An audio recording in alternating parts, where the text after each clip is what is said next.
2018, que ano foi esse? Um ano de crises, revoltas, negligência e indignação. Mais um ano de Operação Lava Jato que continua investigando políticos importantes, políticos que se deveriam dar ao exemplo.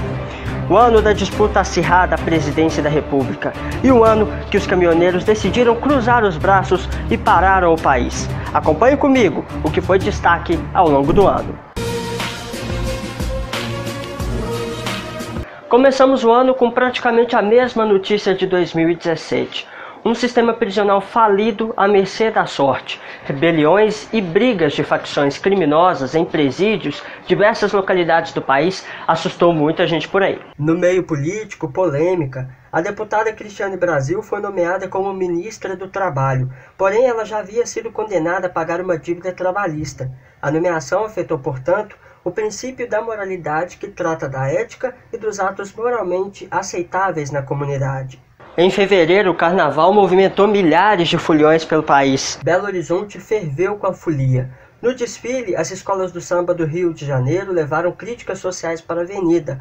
A Paraíso do Tuiuti trouxe o vampiro do neoliberalismo, com um homem pálido de terno e uma faixa presidencial verde e amarela cheia de cédulas de dinheiro. No dia 16 de fevereiro, Michel Temer fez um decreto presidencial que começou uma intervenção militar no Rio de Janeiro. As funções que normalmente não são do nível federal foram assumidas por um interventor militar. Com o país em estado de exceção, é proibido realizar emendas no texto da Constituição.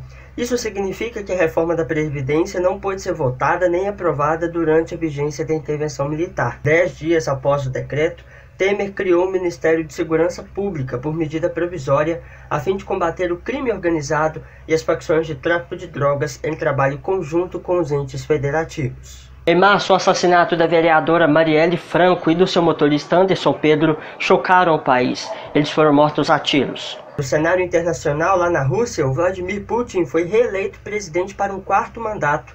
A confirmação da suspeita de que o Kremlin, sede do governo russo, buscou interferir nas eleições presidenciais dos Estados Unidos em 2016 gerou um certo desconforto em Trump. Então, em abril, o que chamou a atenção foi o aperto de mão do líder norte-americano Kim Jong-un e o presidente sul-coreano Moon Jae-in, em um gesto rumo à paz da Península Coreana. Ainda no cenário internacional, o presidente dos Estados Unidos enviou mísseis aéreos a estabelecimentos de pesquisa e produção de armas químicas com apoio bélico de países como França e Inglaterra.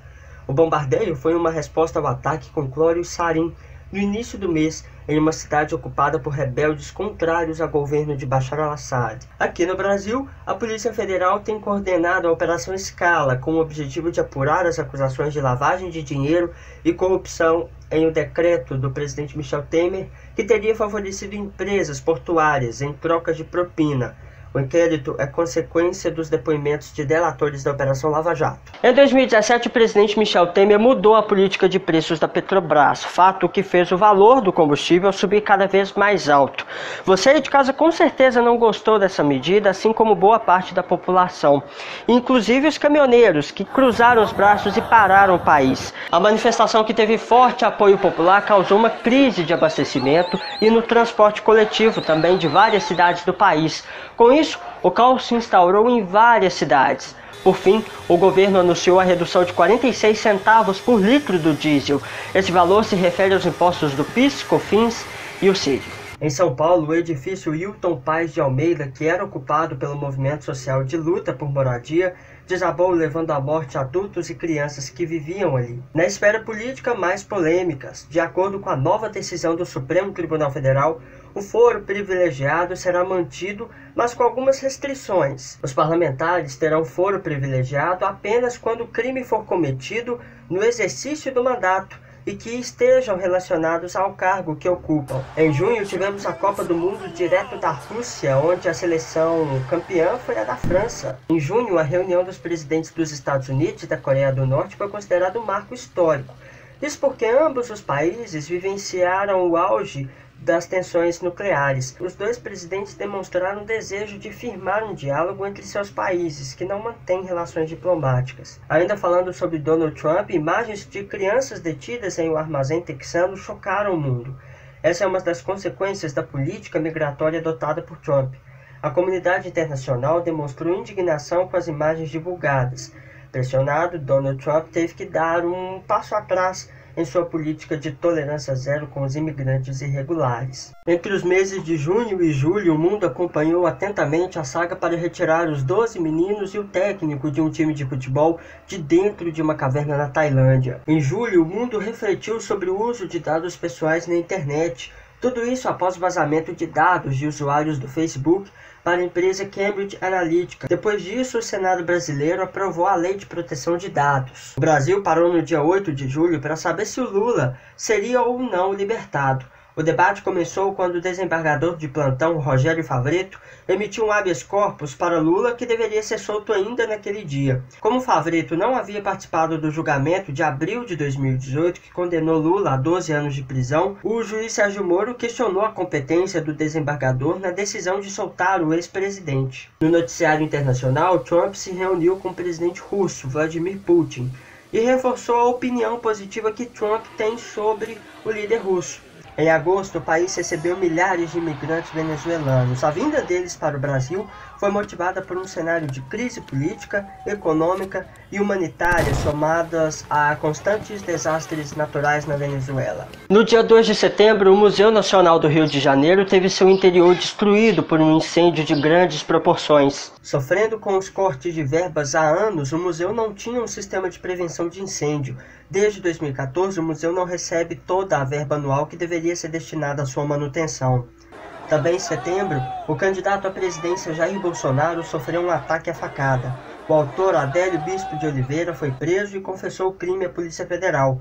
O ataque afetou diretamente a campanha do candidato, que passou dias internados e não compareceu aos debates na TV e no rádio. Outubro foi o mês da tão esperada eleições e o JM estava presente.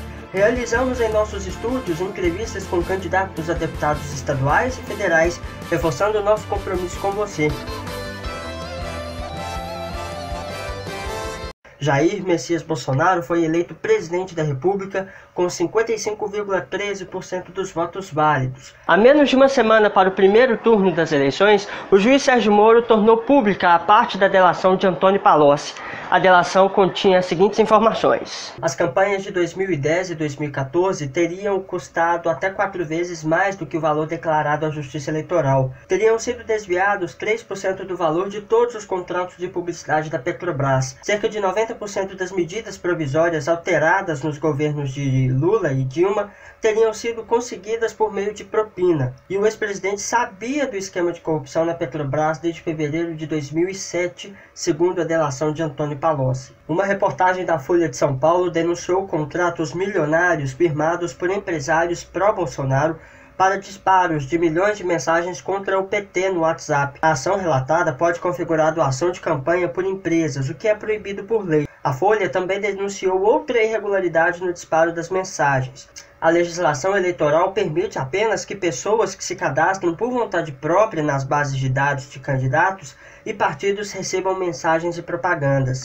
Também em outubro, o Cruzeiro foi o campeão da Copa do Brasil. O time celeste repetiu o feito de 2017 e voltou a levantar o troféu, se tornando o maior vencedor do torneio nacional. Em novembro, o presidente eleito Jair Bolsonaro começou a colocar em prática uma de suas promessas de campanha, que seria a redução das pastas do governo. A meta seria a redução de 29 ministérios atuais para 15 na gestão de Bolsonaro. Ainda em novembro, o governo de Cuba anunciou a retirada dos médicos cubanos que atendiam no Brasil. A nota emitida anunciando a decisão de Cuba explica que a decisão foi tomada após declarações feitas por Jair Bolsonaro.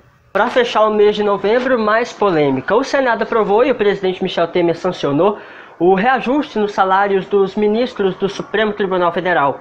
O salário, que era de R$ 33 mil, passará a ser R$ 39 mil.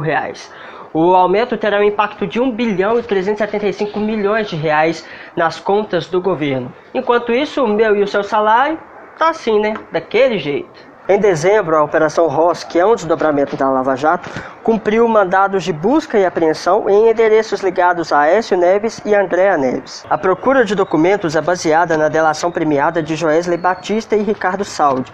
Os executivos da JBS afirmam que repassaram cerca de 100 milhões de reais em propina para Aécio e aliados entre 2014 e 2017. Também foram citados os senadores Antônio Anastasia e Agripino Maia e os deputados federais Benito da Gama e Cristiane Brasil. Em dezembro, infelizmente, uma notícia chocou muito nós aqui de Belo Horizonte. A estudante Nicole, de Publicidade e Propaganda de 20 anos, morreu em um acidente de carro e a gente fica chocado e comovido com essa perda.